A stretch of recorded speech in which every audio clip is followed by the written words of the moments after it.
This is the Dog Savant podcast with your host, Brett Endies.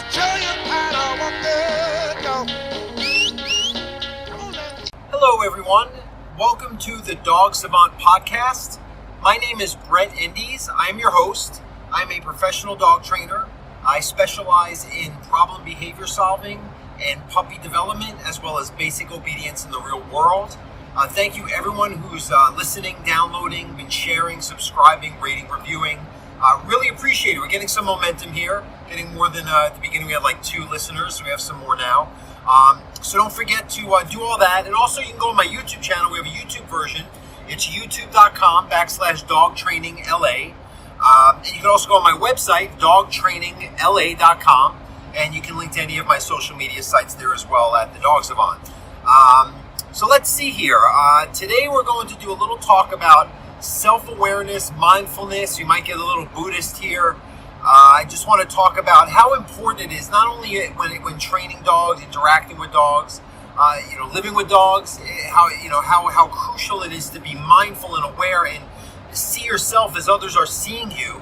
But also in real life. I find the more mindful and present I am, the less I live in the future or the past, the more at peace I am, the more able I am to navigate challenges that come up. Sometimes for me it could be day after day I get these challenges, and when I am not projecting too ahead, it seems like I am able to stay conscious enough to make the proper decisions without being affected, and of course without affecting others as well.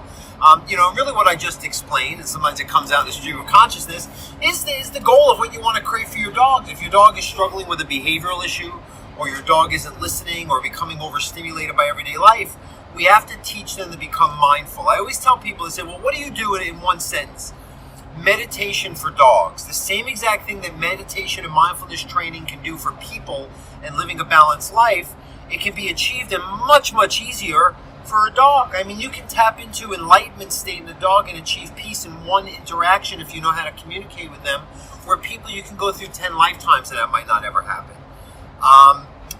The other thing is, why am I doing the podcast and it sounds like I'm in the car? Because I am in the car. I do a lot of driving. Some of the earlier episodes were more heavily produced, and we realized that was an investment that really wasn't going to pan out. So I'm doing this on my iPhone. Pardon any of the background noise, but I'm coming here actually back from Arizona from a seminar for archery I was attending. So I had some time here in the car, and I've been doing a few episodes. It also has given me some quiet time, some downtime to think as well. But that's kind of, I think you can still make out what I'm saying, and I really appreciate everyone listening here. As time goes on, we'll definitely up the production value again. But anyway, so mindfulness, what is that? It is really the ability to filter out all stimuli and all thoughts and be able to just be. You always hear about talks like this. Many people know who the Dalai Lama is, or just, it's even become trendy or really in style to talk about mindfulness. I mean, there's 1,001 yoga classes and centers all over where I live in Los Angeles, and I assume it's anywhere else in the world. It's become cool and hip to be Zen, right? But really, that defeats the whole purpose of it, because commercialism and, using, if you're a practicing Buddhist, they know don't use Buddhist sayings or logos or depictions to profit. Only use it to help and improve inner peace in yourself and others. And believe me, for many of you that heard my rants, right, and the way I talk and the way I operate, I am hardly an accomplished Buddhist. I've been trying my self-awareness, sometimes too much self-awareness, drives me to want to have a better understanding of life, and it's really a hard thing to turn off, so I might as well go with it and work my mind a little more, and that's what I do. Meditation, living a full life, trying to remain present really helps, and for dogs, again, it's very easy. For humans, they say meditation is focusing on a single pointed state of mind and holding it. Well, what do you think a command is? What do you think duration training is for dogs? That's a dog version of meditating on a single pointed state, which is a command and an action, and holding that state and building it, just like meditation is developing a muscle. I know anytime that especially when I started meditating, or anytime I stop and try to get back to it, I don't know if I can hold my attention on nothing or one thought for more than 5 seconds, and it comes and goes.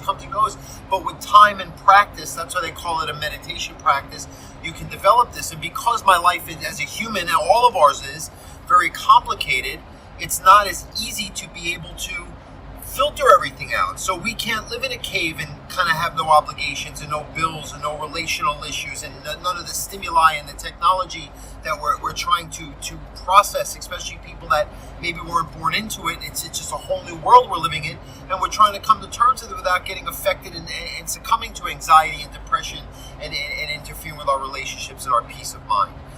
Dogs don't have that complicated life. They're just dogs. We make it more complicated.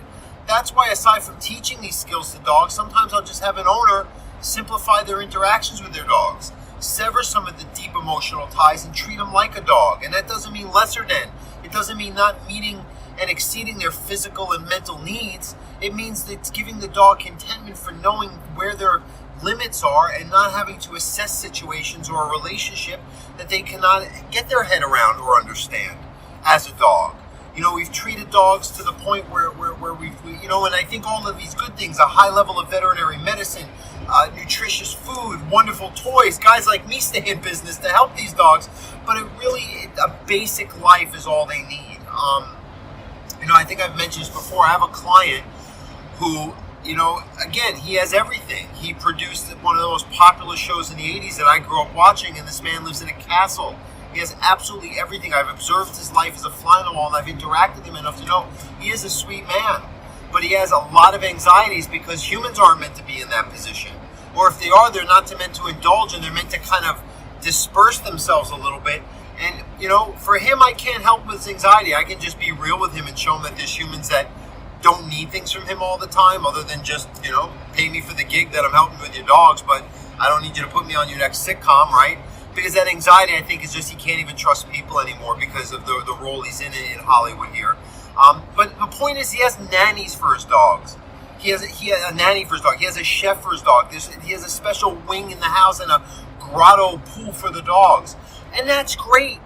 It's good that the dogs eat such amazing food and get such good care, but if they're not being related to his dogs while all that's going on, and while the owner, of course, is indulging in his own emotional needs because he doesn't have children and he wants the best for his dogs, if it makes him feel good. And I don't want to deny him that, but I'm like, you still have to treat them like dogs and provide the structure and teach your dogs not to become overstimulated in your presence and condition them to become worse in that state because you're feeling so good when you present yourself to them and you can't even see what's going on. So maybe a little mindfulness on the part of dog and owner would benefit everyone, So again, I have to leave it to the dog realm because people, they don't hear this. They ha unless these people have their own practice and have, meditated or very hyper self-aware.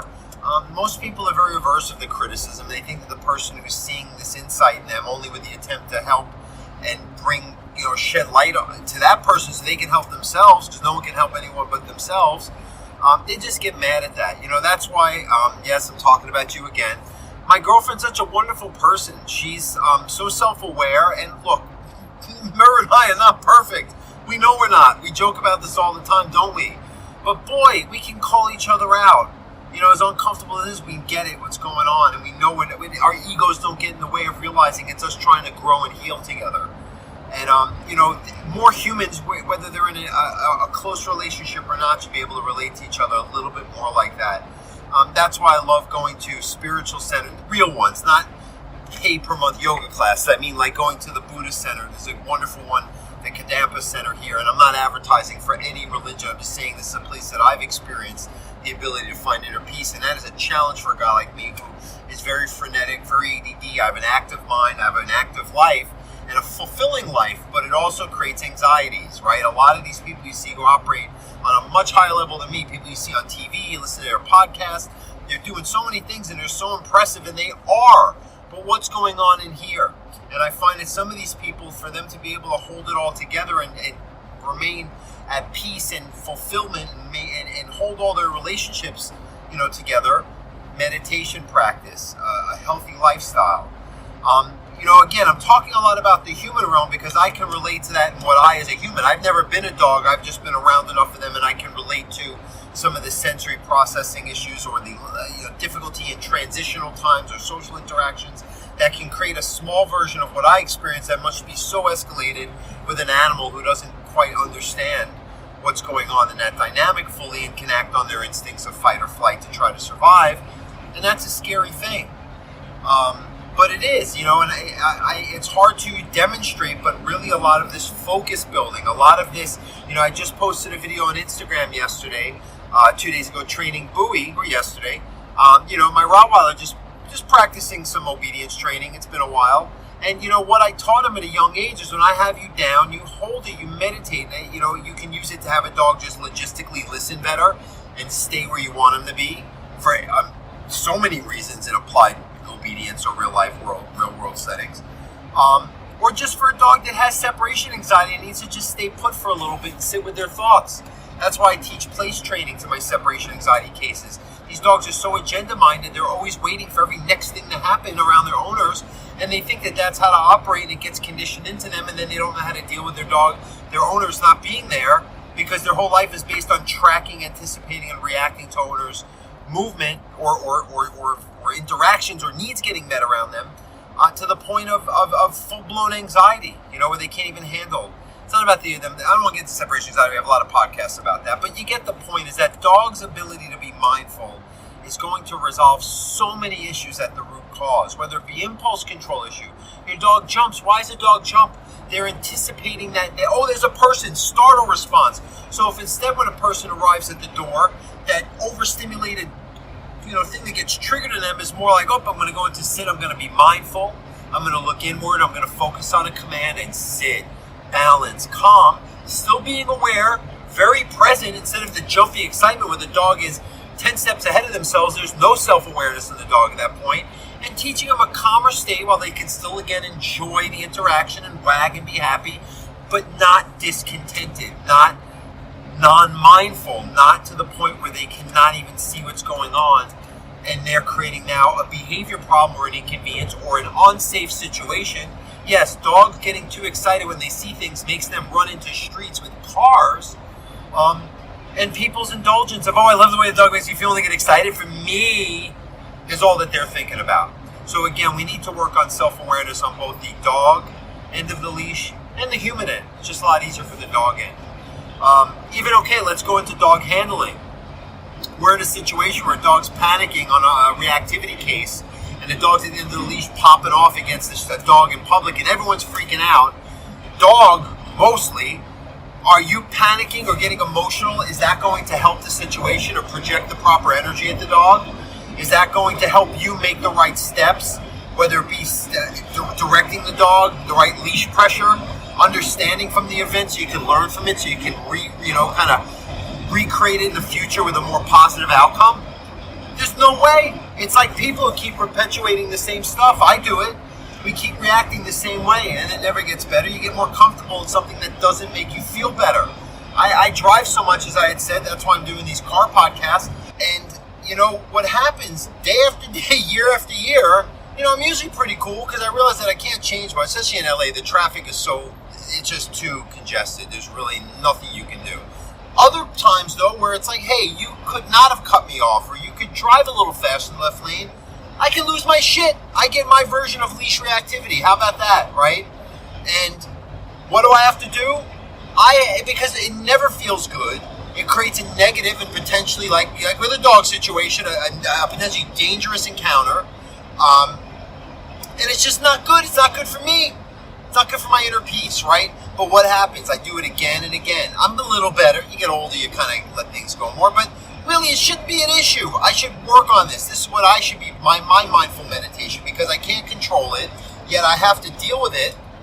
And why not do it for me, right? Why not do it for the people who have to deal with me when I come home after a day of sitting in traffic and I'm so exhausted and so stressed, whether it be from the event or from having a negative interaction in itself? Why wouldn't that be better, right? Take my own advice. The thing is, it's hard. I'm not saying this is easy. When I talk and I'm giving you all these great words and it sounds so great, it's just because of my understanding of things. Having an understanding and then applying it in practice are two different things. And I do apply it, but I don't have it all figured out. I just want other people to try to get on more of this journey so they can recognize, that there is more potential in life, or to understand how by being self-aware around your dog, you're going to be able to make the right choices that's going to contribute to them having a balanced state of mind around you or your shared situations, how to work through commands and troubleshoot training situations instead of perpetuating them because you're feeding into things just like the dog is, just like everyone else in society will.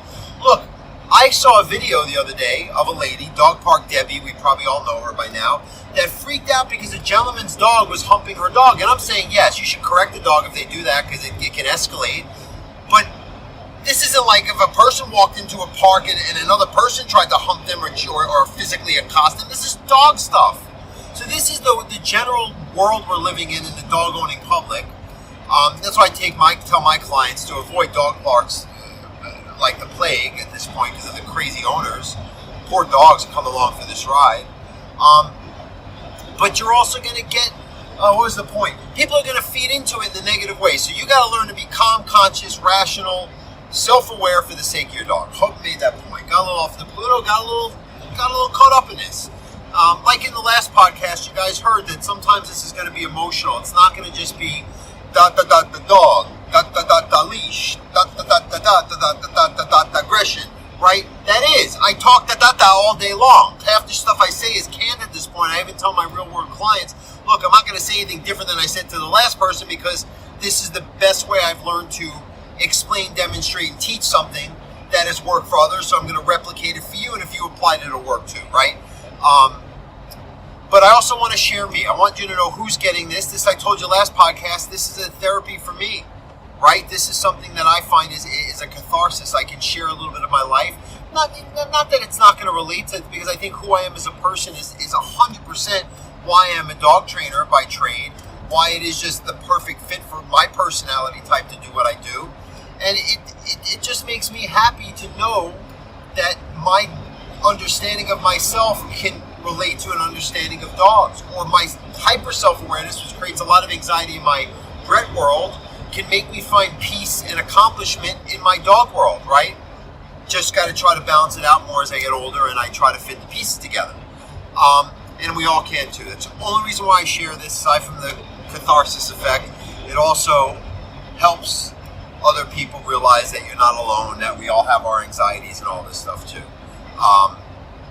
Anyway, okay.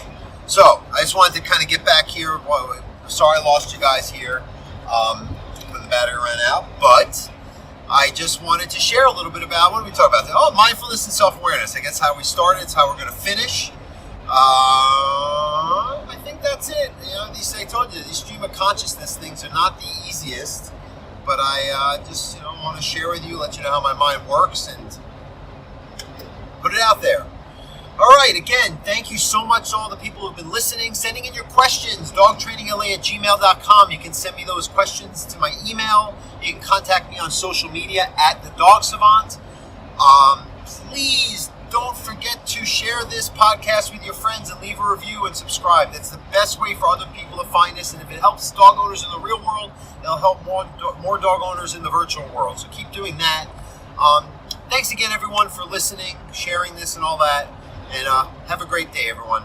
Thanks again.